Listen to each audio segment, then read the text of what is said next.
Magandang araw po sa inyo lahat mga viewers. Ako po si Rebecca Mendoza. Ako po muli magsasagot ng mga 15 questions. Meron po ko ditong hinandang props. Itong props na ito ay naglalaman po ng mga 15 questions.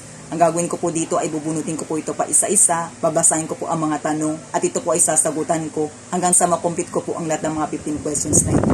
Itong mga questions na ito ay matagal ko na po itong inipon sa aking notebook. Ako po ang lahat na nag-effort na mag-search at magsagot ng mga tanong na ito. Anyway, ito po ay pang 38 videos ko na po ito sa Q&A at ngayon po ay magsisimula na po ako.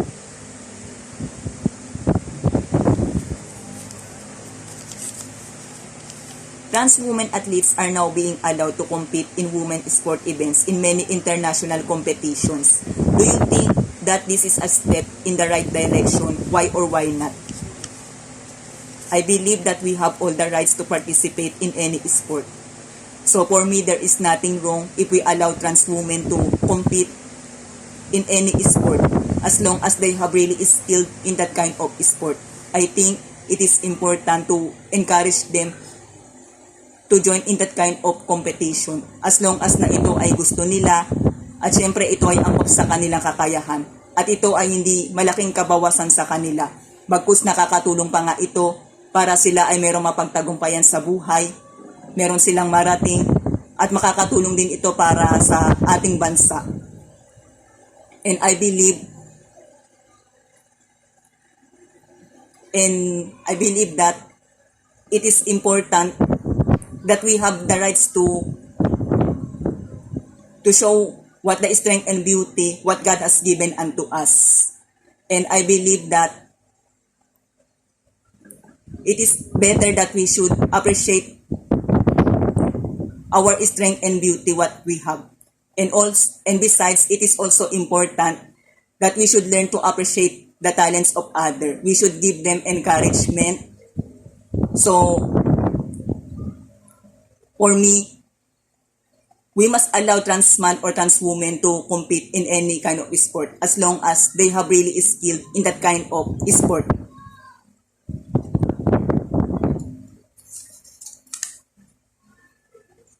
If you could teach Filipino one thing, what would it be and why? If I could teach Filipino one thing, I teach to appreciate our talents and our uniqueness, what we have.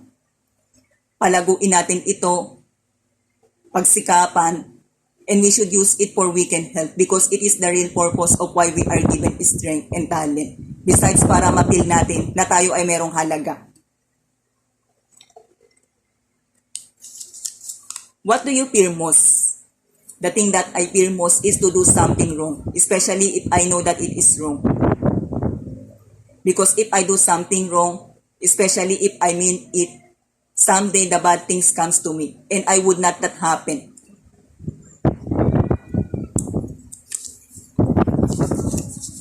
What is the best path to find truth? Science, math, art, philosophy, or something else? Something else which is the Bible, because the Bible it is only book which we can found the source of truth.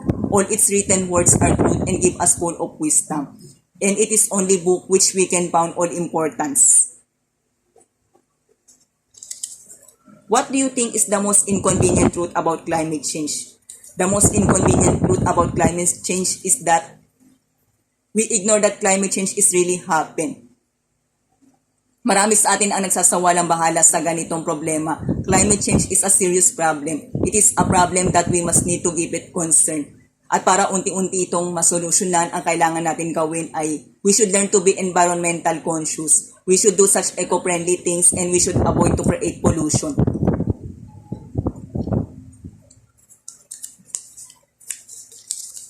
What is your biggest insecurity and how do you address it? My biggest insecurity is I have no any talent before and I would address it through consistent prayer. I'm always read, I'm always listen. I'm also try to write something until I discover my strength.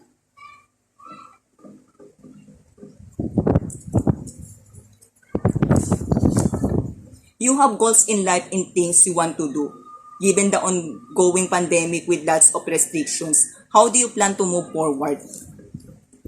It is true that the pandemic brings a lot of misfortune. It affects our life, our economy, our health and wellness. But it is still important to remember that there is hope. There is hope where we can stand up again.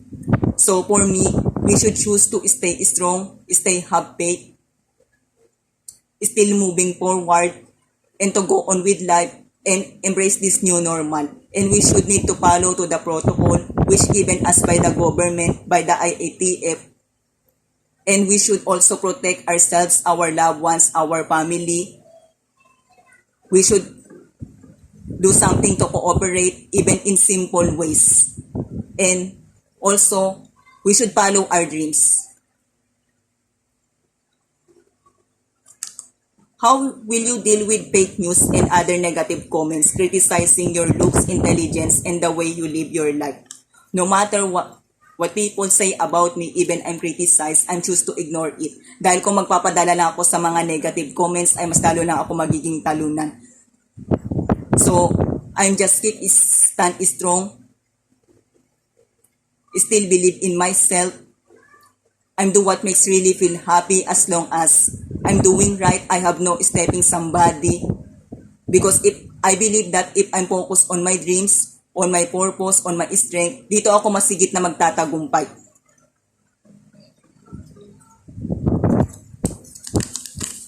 What truly wins to you? Is it love or character? To have a good character is really important. But if you have a passion for everything what you do, is more as important.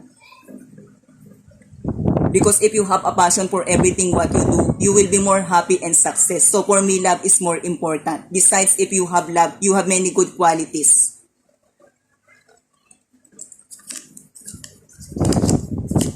If you won the lottery, would you quit your job? Why or why not? If I won the lottery, I would not quit for the job because the money is easily spent. Besides, we are now in the hardship of life. So for me, we need to make more money for we can surely survive.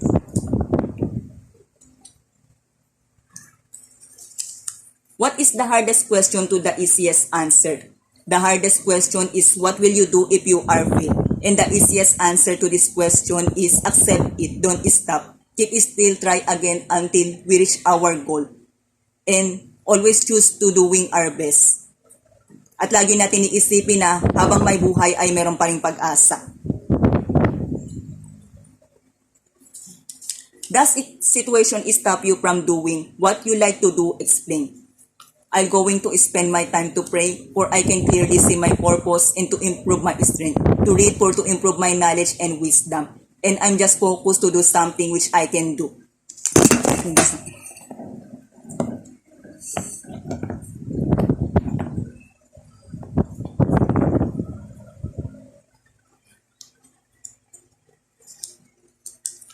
Do you agree that we should tax the rich even more to help the country rebound from the pandemic? Definitely yes, that the rich should be taxed as high because first they can capable to do it.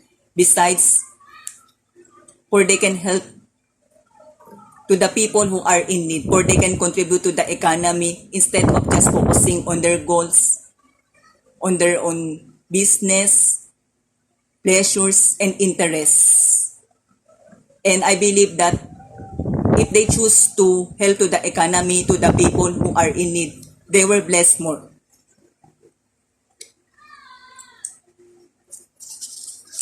How do you think can we unite as a people under one flag after a very divisive election? No matter what our political beliefs are, as a Filipino, we need to work together. We need to remember that we are all Filipinos. So we should focus to one common goal, which is to help our country. We need to support our country. Dahil kapag sinusuportahan natin ang ating bansa, tayong lahat ay nagsisikap, nagtutulungan, tayong lahat ay uunlad din.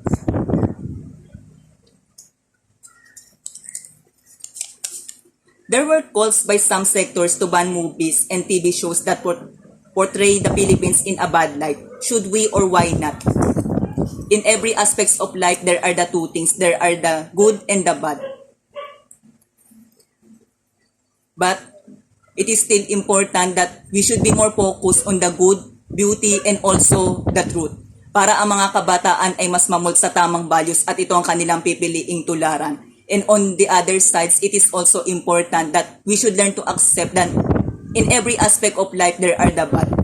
But it is still important that we must look for the lesson. And we must not emulate for the bad things what we have seen or observed. Instead, gumawa tayo ng tama at magandang version para sa ikabubuti, ikaayos, at ikauunlad ng ating bansa.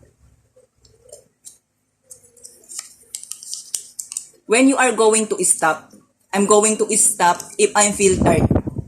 I'm going to stop if I feel tired. If my mind and my heart is both didn't work together. Or if I am not sure for my decision. Because when you are going to decide, it is important that you are sure to your plans.